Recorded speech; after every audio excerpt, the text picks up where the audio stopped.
You're listening to Talking to Teens, where we speak with leading experts from a variety of disciplines about the art and science of parenting teenagers. I'm your host, Andy Earle, creator of the Teenage Personality Quiz. Head to talkingtoteens.com for a free PDF explaining how your teenager thinks.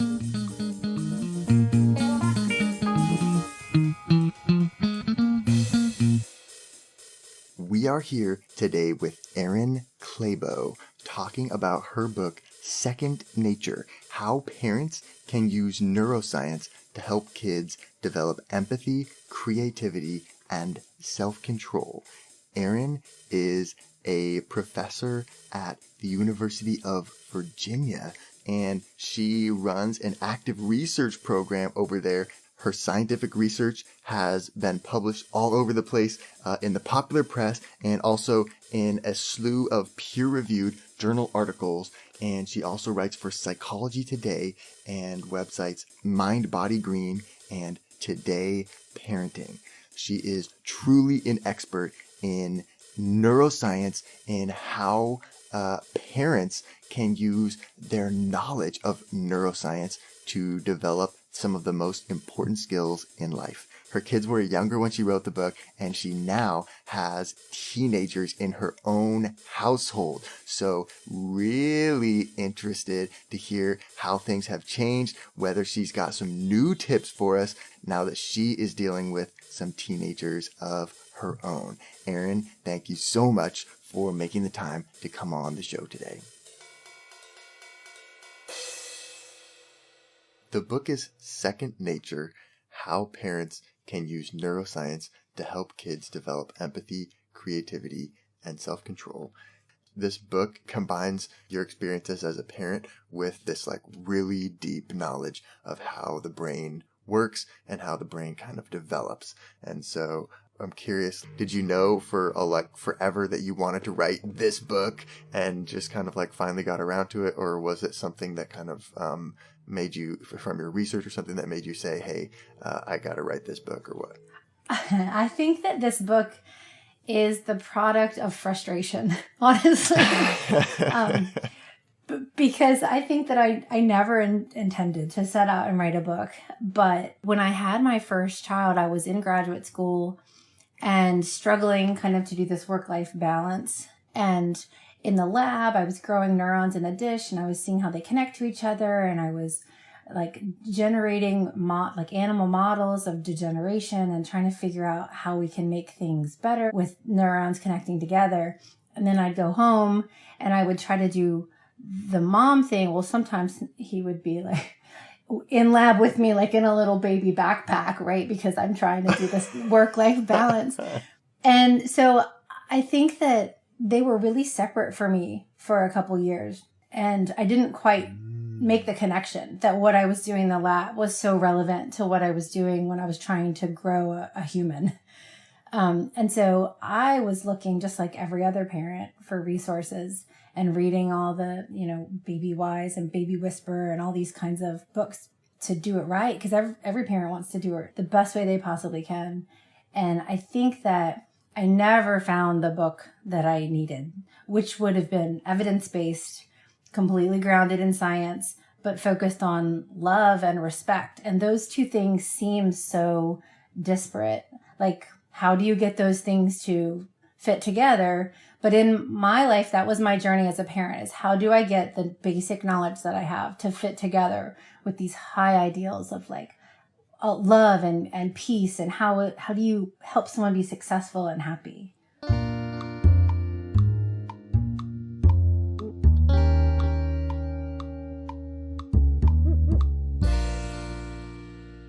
There's a picture on page 33 here that it looks like you have taken that shows spines growing on a neuron.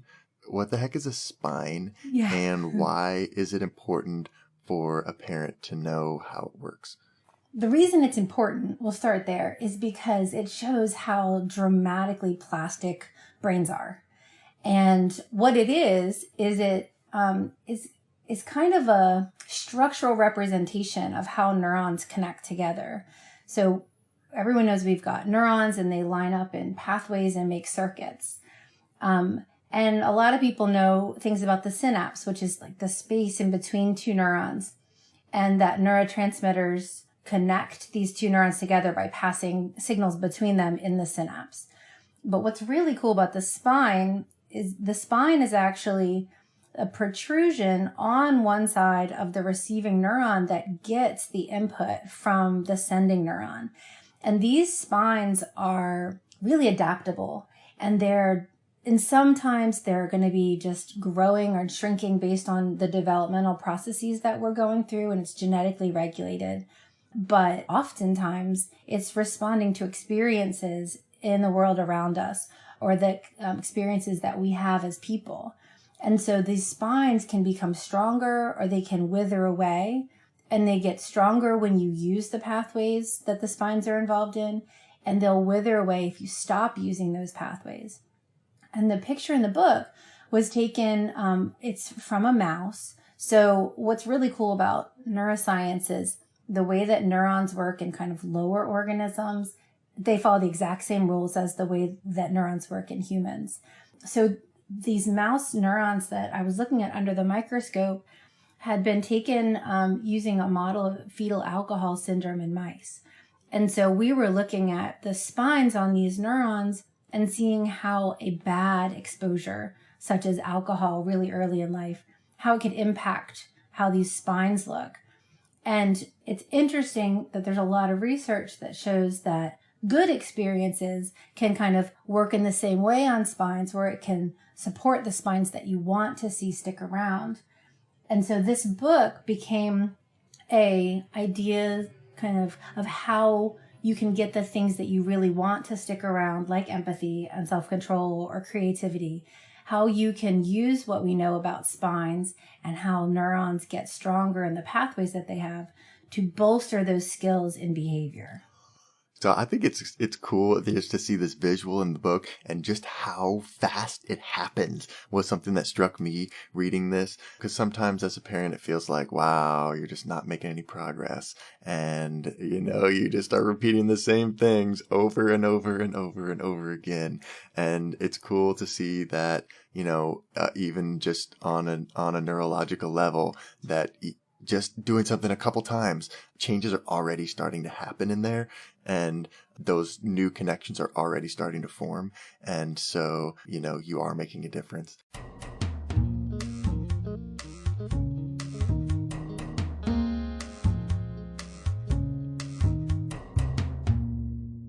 A big thing that I try to focus on here is values, and how do you teach values. Because what a lot of parents want to do is like try to talk the kid into it. I think this is like a big theme that I'm noticing is, they try to go into like explain mode and logic mode, but kind of what you point out and what is, follows from what we're talking about here, I think with the spines, is that if you can just get them to start doing it, you don't even need to talk them into it. If you can just get them to do it over and over again, then those pathways start to get strengthened in their brain. And before you know it, they just haven't kind of internalized that value. Yes. And that was something that surprised me, honestly, when I was going through this literature, is that bribing, if done right, actually kind of works.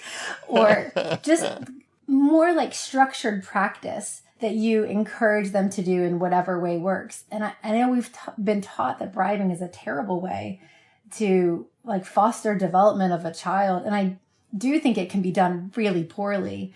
But if you know a lot about like brain development, I think there's a story in the book about a researcher who gave his daughter $1,000 if she didn't try any drugs until she was 21, because he knew exactly what was going to happen on a synaptic level. It's a learning experience when you have a drug come into your brain. He wanted to delay that as much as possible. There's so much research that shows that the later you take your first drink, the less likely you are to become an alcoholic.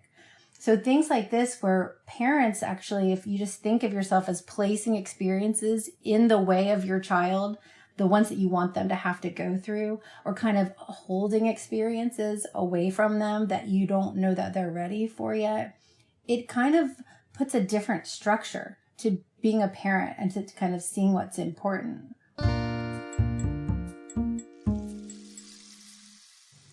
After I mentioned teencounseling.com on the show last week, I had a number of listeners reach out and tell me they've had a great experience finding a therapist or counselor for their teenager using teencounseling.com. What's really cool about it is that they match your teen with a counselor right on their smartphone.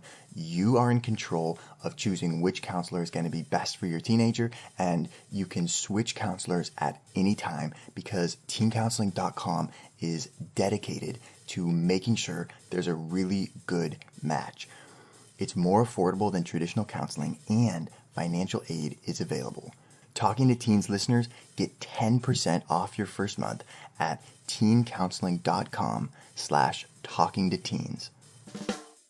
When I'm in the States, I like to use Wild Foods mushrooms. They have the highest quality mushrooms available on the market. They even have their own proprietary blend of mushrooms, turmeric, and cocoa powder called the Cocotropic that is amazing. You seriously have to try it to believe it. Check out all of the literature and get yourself some of their mushrooms at wildfoods.co. And they've even given our listeners a 12% discount as part of our partnership. And you can get that with the code TALKINGWILD at wildfoods.co.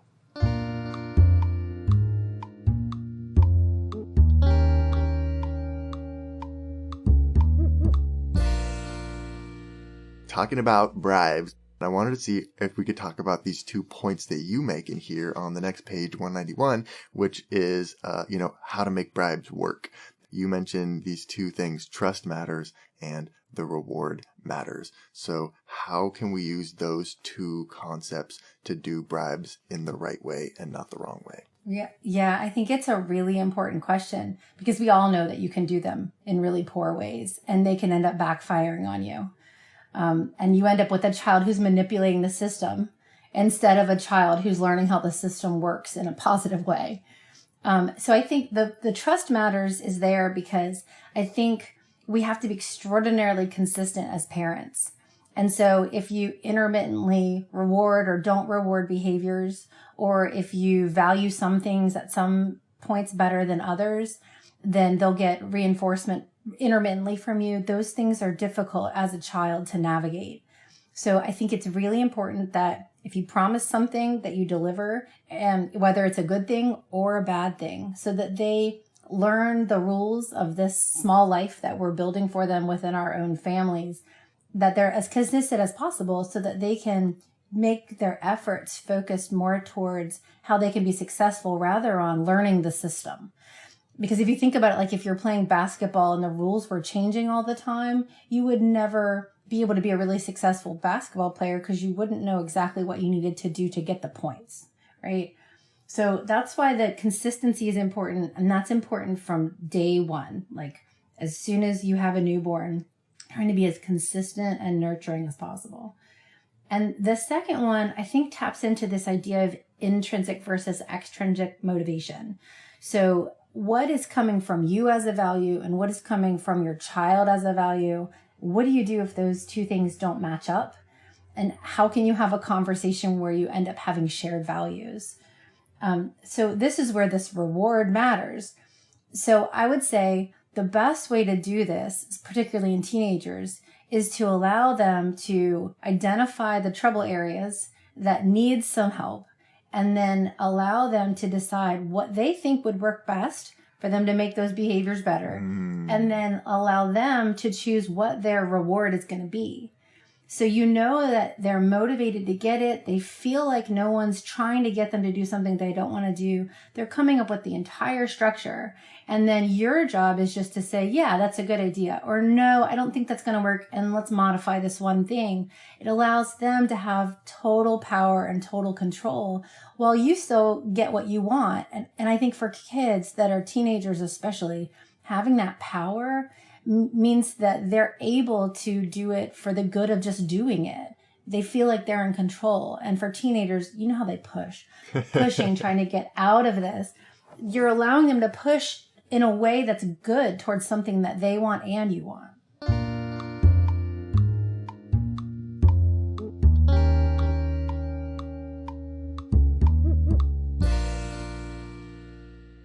Okay, so I love that you brought up power, because power comes up in a number of places throughout the book, and it's like a big thing for me. It's like, I think it's one of the three things that I teach with teenagers. The core needs are love, independence, and power, that I teach parents about. You got to understand these three things with teenagers.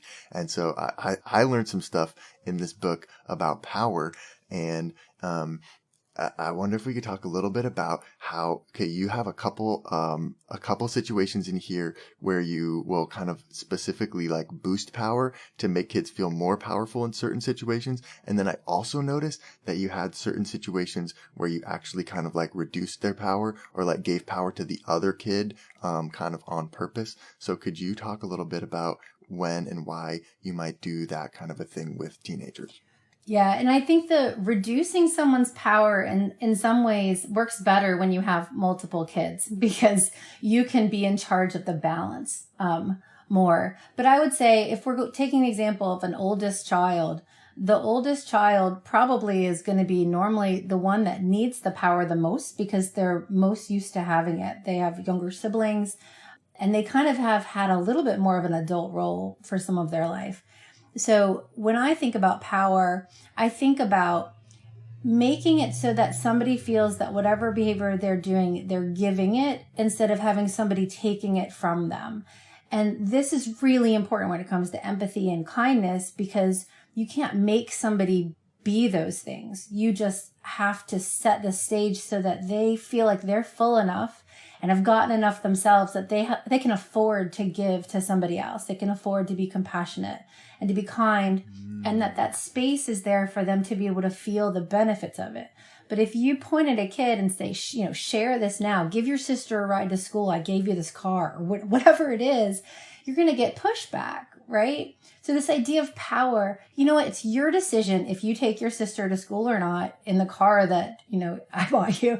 But if you don't, you need to see the impact. She's going to have to take the bus, and people are going to make fun of her in the bus, or whatever, the situation is. This idea about giving them boosts whenever possible makes it so that when there's no power for them, or they're in bad situations, they don't push back as hard, because they have a reserve to pull from, a reserve that they know that they've been independent, that they are competent to do things, they can make their own decisions. That's this whole power where you want someone to feel empowered, knowing that there's going to be tons of situations in their life where they're going to walk into the cafeteria and there's going to be no one to sit with. They're going to be in a powerless position, where they're in a disciplinary situation at school with an administrator who doesn't understand. That is a powerless position. But these things are small too. They're these little moments of sitting in the driveway when your sister's late and you're annoyed and you're honking the horn. Do you wait for her? Do you have empathy for her? You have power to make that decision. The repercussions are going to be just personal. They're not going to be the mom coming in and taking the car away. And what I've noticed with my kids is when we do this and they're in that situation, they almost always do the kind, right thing.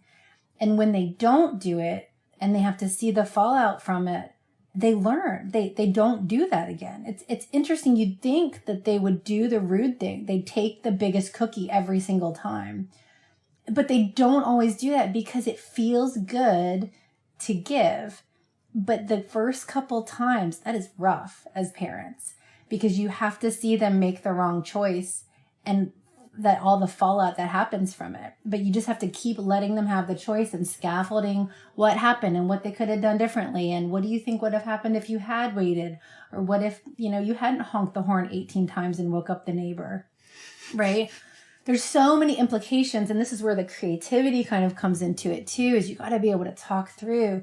They got to be able to sit in the driveway and think through all the options. What's going to happen if I do this? What's going to happen if I do that? And that's self-regulation, right? Yeah, and once you can get them doing it, then they start building those spines. And if you can get them to be doing it on their own, then your job's done.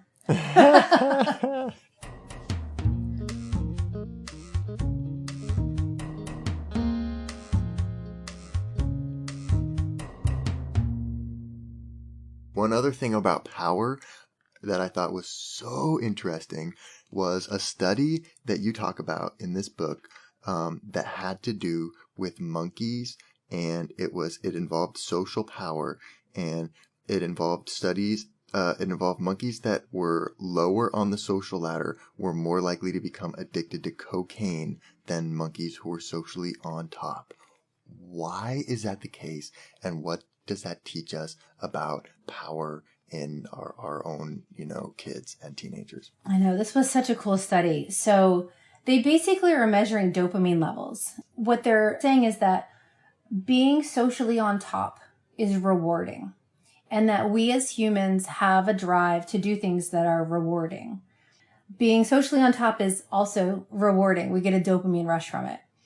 Cocaine, dopamine rush. That's what the neurotransmitters that it works on. It will release dopamine or it'll basically mimic a release of dopamine. So that taps into reward pathways, and it also is highly addictive.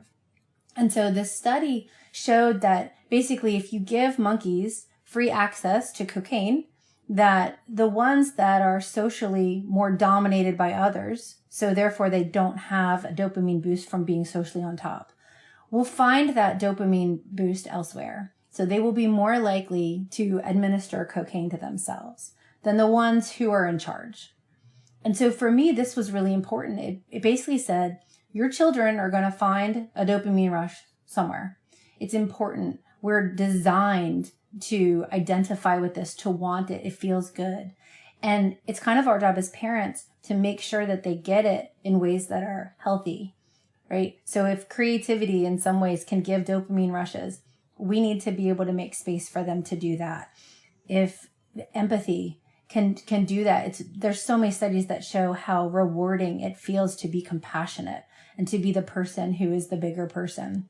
Those things feel good. So if we can tap into those kinds of things, especially in a situation like high school, where there's only going to be a couple people at the top of that social ladder, that is power. And the monkeys or teenagers or humans that don't have that social power, they're going to have a need there. That need is for love, obviously, but that need is also for the reward, that dopamine rush that you get when you are competent at what you do, when people look up to you, when you have power over other people.